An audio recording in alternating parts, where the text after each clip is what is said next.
Gibran Apakah ini tidak dirasa terlalu muda dan masih Gimana kalau kehendak rakyat begitu? Ya, Setelah putusan MK dibahas bersama iya Kim. dong. Kita tunggu di MK.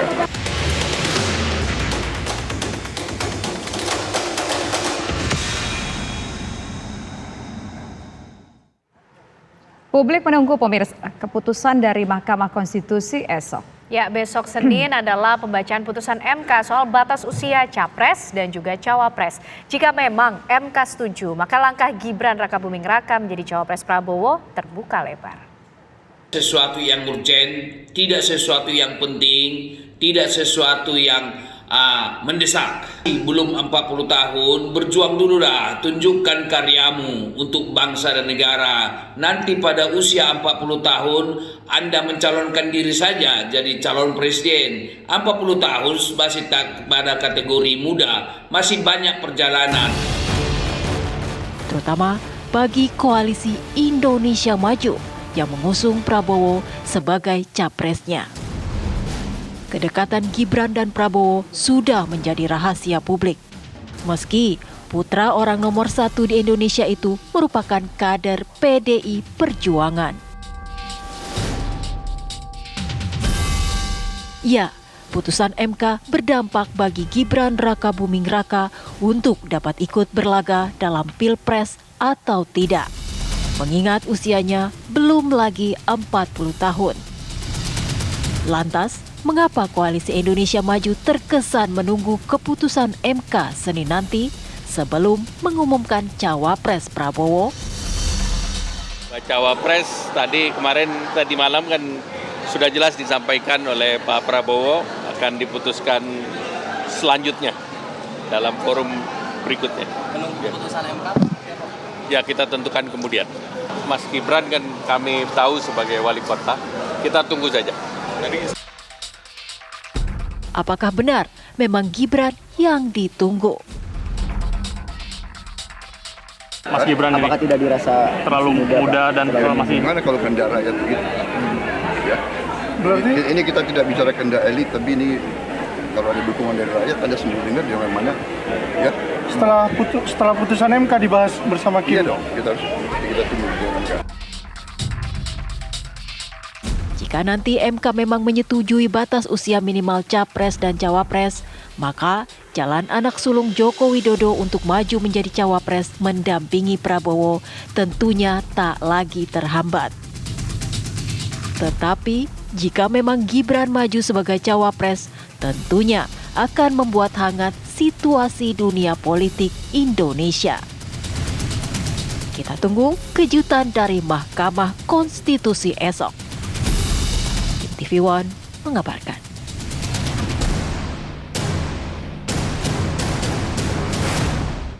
Ya, pemirsa, siapa calon wakil presiden yang akan menemani Prabowo Subianto di pemilu presiden mendatang? Besok Mahkamah Konstitusi akan menyampaikan keputusannya tentang gugatan batas usia Capres-Cawapres. Apakah Cawapres Prabowo menunggu hasil keputusan MK Senin besok? Ya, untuk membahasnya pemirsa telah bergabung bersama kami ada Wakil Ketua Umum Partai Gerindra Habibur Rahman dan juga ada pakar politik Mas Hanta Yuda. Selamat sore Bapak-Bapak semua. Pertama saya ingin ke Gerindra terlebih dahulu. Mas Habib, Projo kemarin sudah menyatakan dukungannya untuk Prabowo. Nah, apakah ini berarti jika besok nih MK menyatakan menyetujui perubahan usia Capres-Cawapres, maka Cawapres Prabowo Subianto dipastikan nantinya adalah Gibran? Seperti itukah kira-kira Mas Habib? Ya, kalau saya tidak bisa memastikan karena kewenangan penentuan Cawapres itu ada di Pak Prabowo bersama para ketua umum partai politik. Tapi perlu diketahui selain wakil ketua umum partai Gerindra, saya adalah wakil rakyat Jakarta Timur ya. Kemarin masyarakat sebagai masyarakat yang saya wakili, masyarakat Jakarta Timur menyampaikan tuntutan dukungan kepada Pak Gibran agar menjadi cawapresnya Pak Prabowo. Jadi kalau dari sisi kewenangan saya tidak berwenang memastikan, tapi dari sisi apakah kita berharap ya, justru kami juga berharap MK mengabulkan putusan tersebut, dan kami juga berharap ya dari Jakarta Timur Pak Gibran bisa menjadi wakil presidennya Pak Prabowo. Baik, tapi kemungkinannya seperti apa Bang Habib? Karena dari kemarin nampaknya yang memberikan dukungan kepada Pak Prabowo sebagai capres juga menyebut nama Mas Gibran terus untuk menjadi cawapresnya. Iya, makanya kita terus berharap ya, semoga hasilnya besok bagus, MK memutuskan memberikan hak konstitusi kepada warga negara yang belum 40 tahun untuk maju sebagai capres dan cawapres. Oke, sekarang kita ingin menuju ke Mas Hanta Yuda. Mas Hanta Yuda, apakah dengan mendengar jawaban dari Mas Habib ini, kemudian juga kita ketahui bahwa baru akan mengumumkan kalau hasil sudah keluar dari MK, menunjukkan 100% tampaknya jatuhnya kepada Gibran Rakabuming Raka? Ya, betul, yang ditunggu memang MK. Ketika MK menolak, maka opsi Mas Gibran tertutup.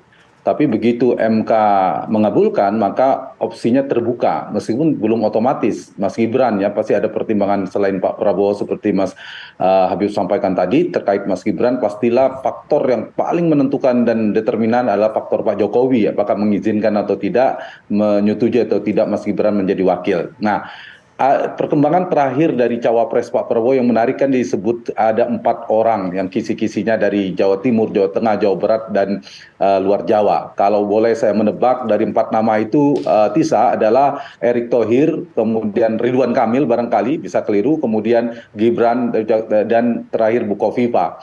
Dari 4 ini, kalau kita lihat kebutuhan objektif secara objektif dan realistis ya, kebutuhan Pak Prabowo maupun Mas Ganjar secara elektoral ingin memenangkan pertarungan, ada 3 faktor paling menentukan. 1 faktor elektabilitas, yang kedua faktor Jokowi, dan ketiga adalah faktor NU.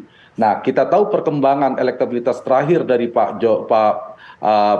Prabowo, Tisa, itu elektabilitasnya di angka psikologis relatif kuat ya di Jawa Barat dan di Jawa Timur terakhir di survei itu, melampaui angka 40% atau di kisaran 40-45%. Artinya secara Jawa Barat dan Jawa Timur, Pak Prabowo tanpa di backup oleh seorang cawapres sudah cukup sebenarnya. Karena itu faktor Ridwan Kamil dan Kofifa hari ini menurut saya dari data objektifnya Pak Prabowo tidak terlalu membutuhkan lagi karena secara dukungannya sudah cukup kuat. Ditambah yang kedua, dari data survei juga saya kira NU itu juga cukup kuat, tidak hanya ke Mas Ganjar tapi ke Pak Prabowo bahkan tipis lebih unggul. Nah, karena itu saya kira 2 faktor itu sudah cukup memenuhi kebutuhan atau keperluan Pak Prabowo. Sehingga yang paling utama sekarang bagi Pak Prabowo adalah faktor Jokowi 1, yang kedua adalah topangan elektabilitas si cawapres secara nasional.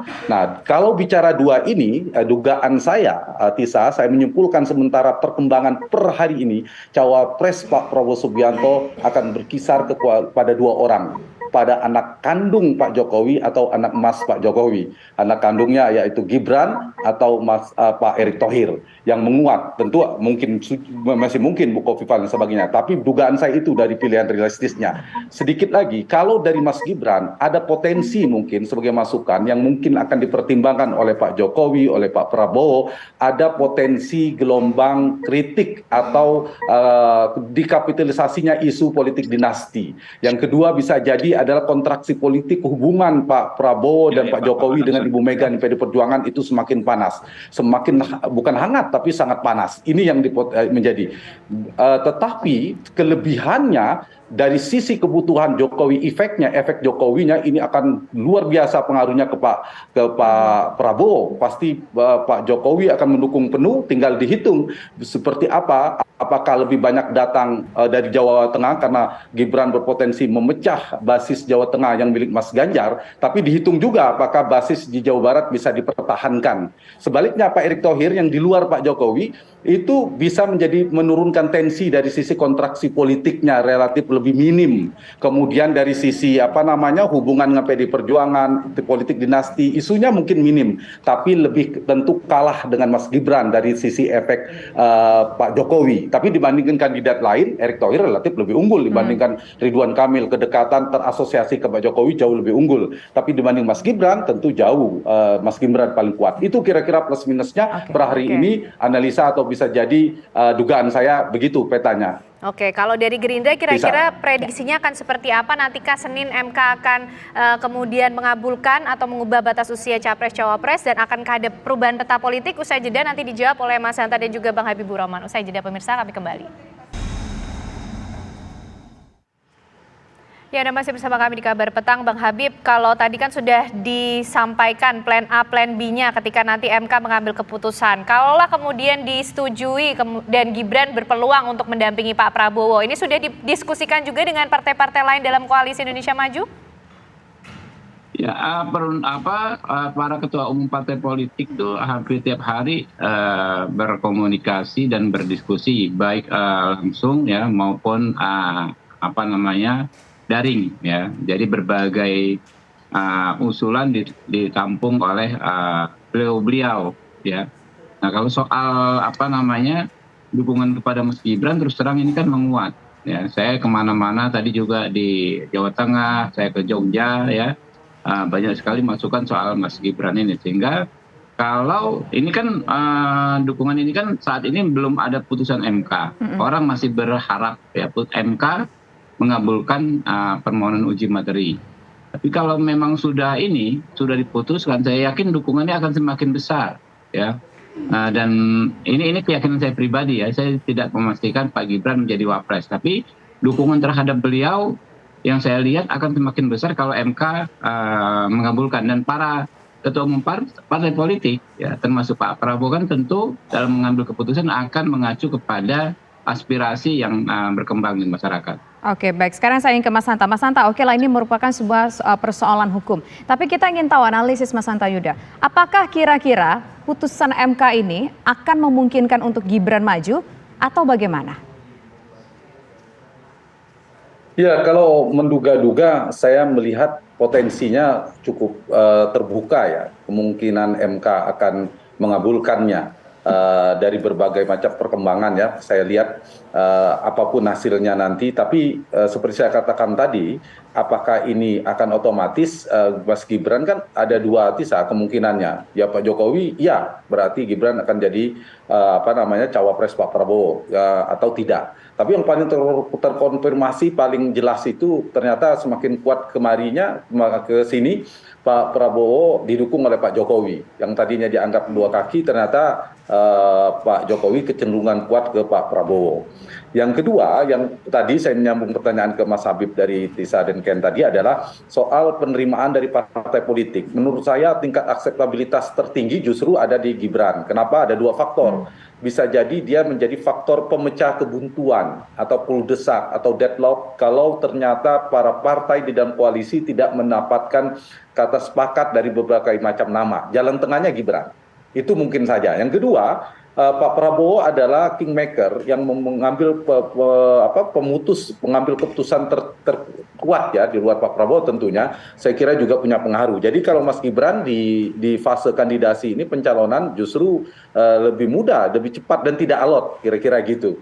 Yang kedua, nanti dari sisi elektoralnya yang juga akan dipertimbangkan. Saya kira ini hari-hari yang sangat menentukan bagi Pak Prabowo, bagi Pak Jokowi, bahkan oleh kubunya Mas Ganjar. Kalkulasi politiknya soal potensi menang kalahnya. Karena ini kan bisa dikatakan zero sum game ini. Ini berhadapan-hadapan head to head ini dengan PD Perjuangan, dengan Ibu Mega dan seterusnya. Jadi kalau ternyata punya potensi menang yang besar dan Pak Jokowi punya keyakinan itu, dugaan saya Mas Gibran akan menjadi cawapres Pak Prabowo. Tapi kalau ada keraguan dari sisi Pak Jokowi, tentu ada potensi misalnya gelombang kritik dan isu negatif dan seterusnya, itu mungkin yang menjadi faktor yang akan membuat pertimbangan ulang oleh Pak Jokowi. Jadi 1, 2, 3 hari ini akan menjadi waktu yang sangat menentukan. Kita anggap MK misalnya mengabulkan Tisa. Jadi itu ya, dan efeknya, implikasi yang kedua adalah akan merubah peta politik, bukan peta koalisi, tapi penyesuaian atau strategi dari sisi PD Perjuangan Mas Ganjar menentukan cawapres juga.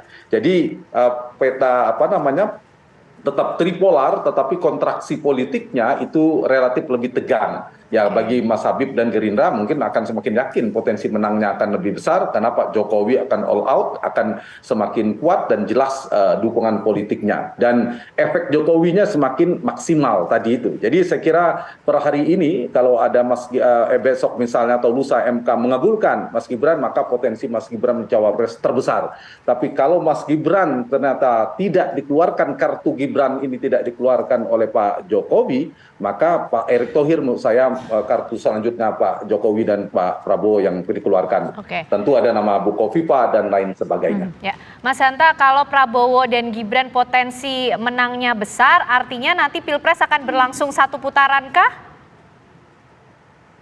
Saya kalau Mas Habib ditanya pasti satu putaran karena harus optimis. Kalau saya dengan data yang saya punyai dan analisis, sulit bagi siapapun dengan pasangan manapun untuk menyelesaikan Pilpres dalam satu putaran. Kemungkinan besar saya ulangi berlangsung 2 putaran.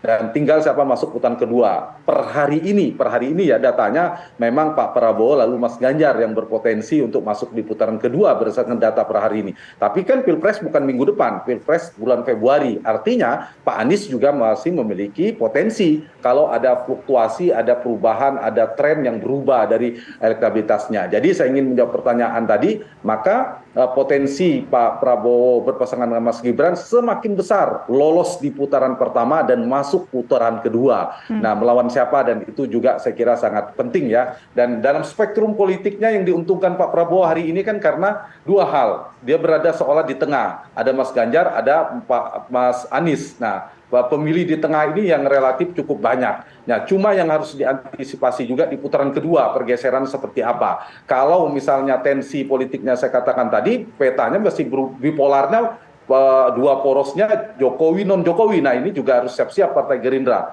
Kalau kemudian yang non-Jokowi, termasuk PD Perjuangan kan berarti sudah diametral dengan Pak Jokowi terkonsolidasi berhadapan dengan ini. Tapi dari sisi elektabilitas elektoral, saya mengakui Mas Gibran punya potensi. Bukan sekedar Gibran yang wali kota Solo. Di Gibran ini ada bobot namanya Joko Widodo. Oke, baik, kita dapat poinnya Mas. Sekarang saya terakhir ingin ke Mas Habib. Mas Habib, kapan akan dilakukan katakanlah rembuk lagi antara para petinggi koalisi setelah dimunculkannya putusan MK ini?